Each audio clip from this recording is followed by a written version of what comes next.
everyone, today we're going to show you how to make our homemade Italian meatballs. First, we're going to begin by taking a head of garlic and removing the top from it. You're going to want to expose all of the cloves so that they roast evenly. Next, we're going to place it on a sheet of aluminum foil.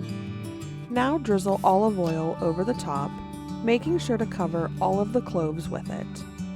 Next, we're going to add a healthy pinch of kosher salt before then adding some fresh ground black pepper.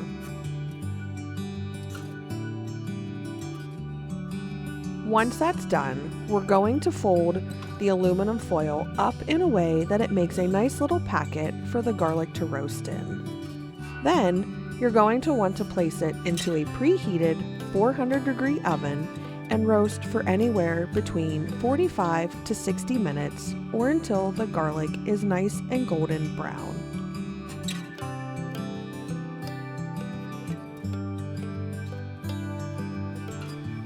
Next, we're going to mix together a few ingredients that are going to help keep the meatballs nice and moist and ensure they stay tender. We're going to begin by taking some toasted or stale bread and adding to it some milk. Then, we're going to stir that around to make sure that everything is nice and coated.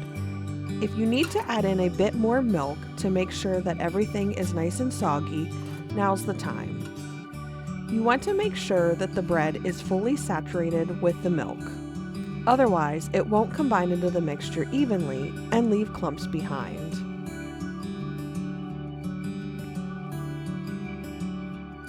Now, set that to the side and let's grab the roasted garlic.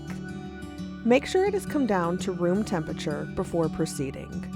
Otherwise, you might get burned while handling it.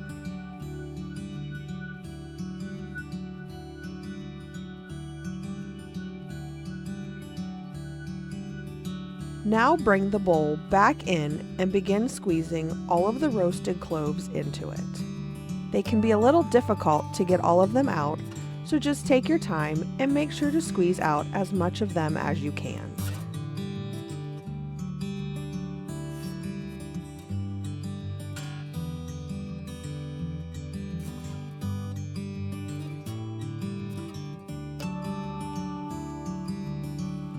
Now, using a fork, you're going to want to mash the roasted garlic into the soggy bread. You want the roasted garlic to be as evenly distributed throughout as you can.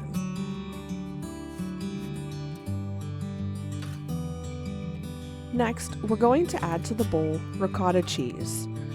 We're going to follow that by adding some finely grated Parmesan. You want it grated nice and fine, that way it mixes into everything more evenly.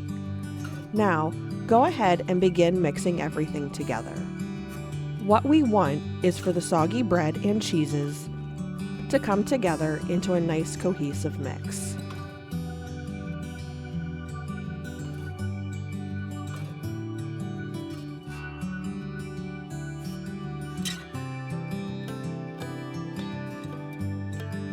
Once that's done, it's time to begin adding in the rest of the ingredients.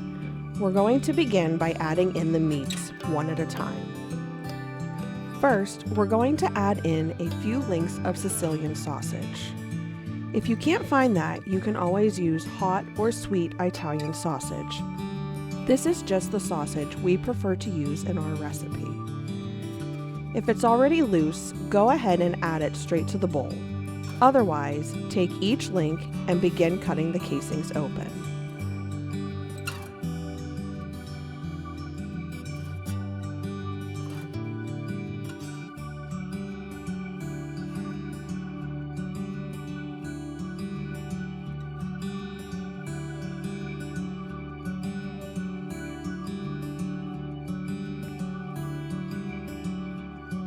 Once that's done, begin removing the casings from the meat and adding it to the bowl.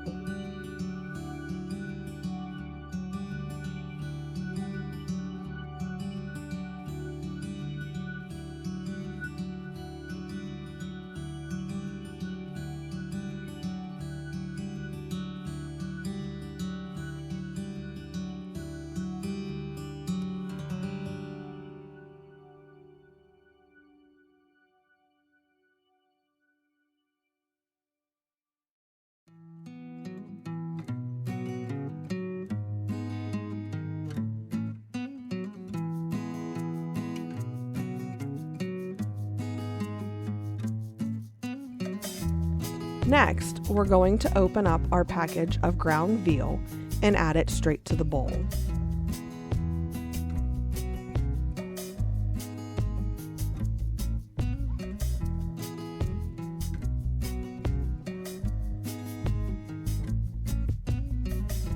We're going to follow that by then taking our package of ground chuck and adding it to the bowl as well.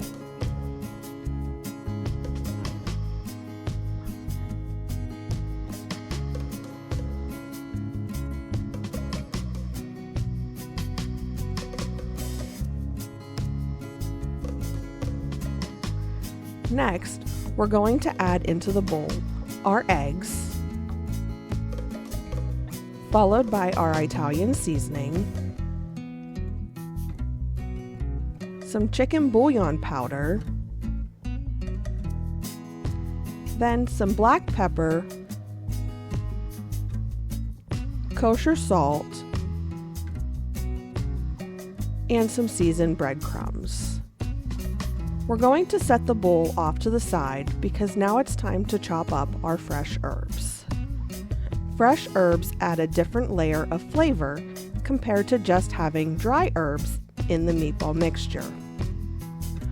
We're going to start by taking some basil, oregano,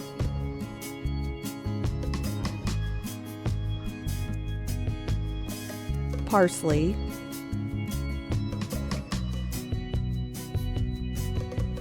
and lastly, some thyme.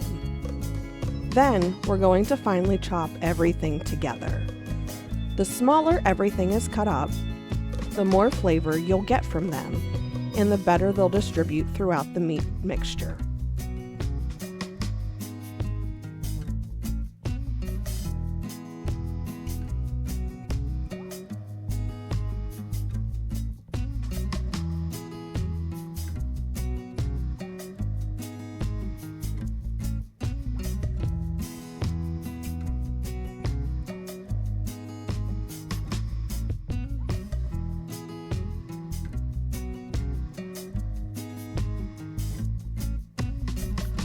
Once that's done, we're going to take those fresh herbs and add them to the rest of the ingredients.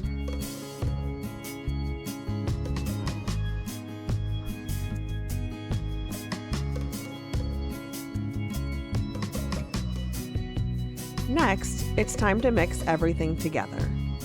You can wear gloves if you want to keep your hands clean, but it's not necessary. You could also use a spoon, but we find it doesn't seem to work as well as just using your bare hands. You'll know that everything is completely mixed when you don't see any large clumps of any one ingredient left behind.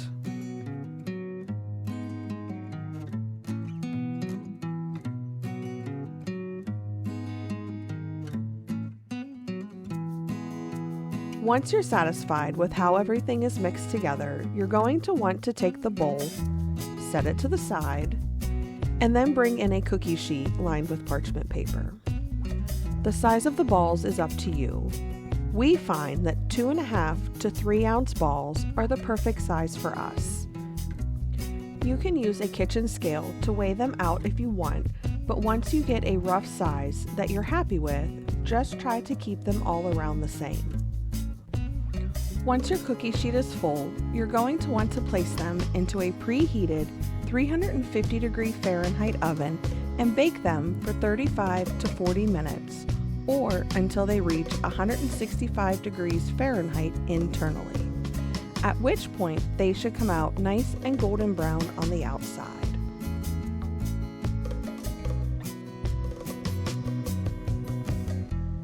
Now we're going to make a basic red sauce for the meatballs to go into. You can always use whatever favorite jarred sauce you prefer if you want to skip this step. Otherwise, you're going to want to place a large size pot over medium heat and begin by adding to it some olive oil. Once the olive oil has come up to temp, you're going to want to add in the diced shallots and stir that around so they don't burn. They're going to cook into the sauce, so we don't need them to fully cook yet. We just want them to begin to pick up a little bit of color and turn translucent. Once they reach that point, we're going to add in our minced garlic. Go ahead and give everything a nice stir. We're not really looking to cook the garlic here either. We just want to start infusing it into the oil and adding flavor. This usually only takes a few minutes.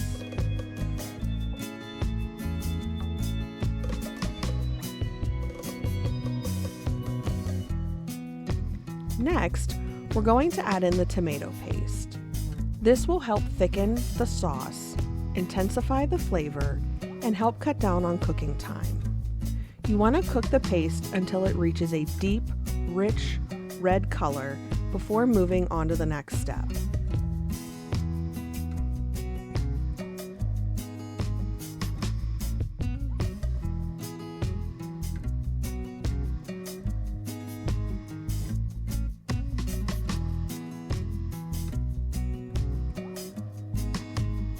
Now we're going to add in some Italian seasoning, a healthy pinch of kosher salt,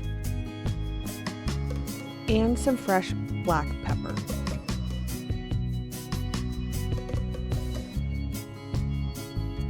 Go ahead and stir everything together.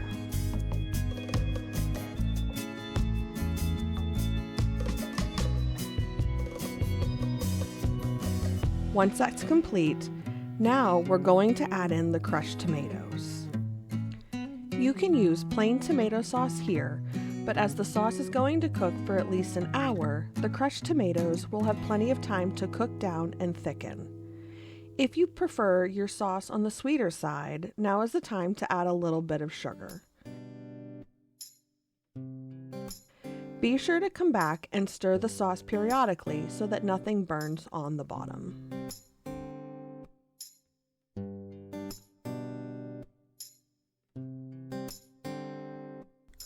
Once the meatballs are done baking in the oven, it's time to add them to the sauce. What you see here is all of the cheese that has begun to bake out of the meatballs. You can cook them from raw straight into the sauce, but it also adds a lot of extra fat into it, and you miss out on the opportunity to have them roast in the oven for a bit.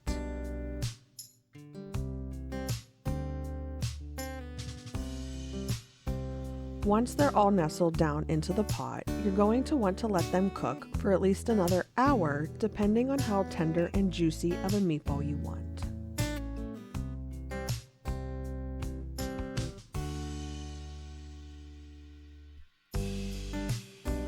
Once the meatballs are done simmering in the sauce, they're ready to eat.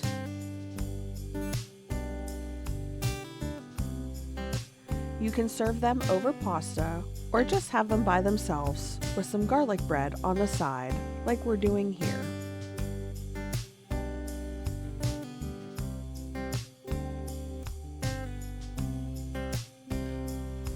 Once they're on the plate, we like to add a little bit of extra sauce before topping them with some more Parmesan cheese and just a few pieces of the leftover parsley or basil.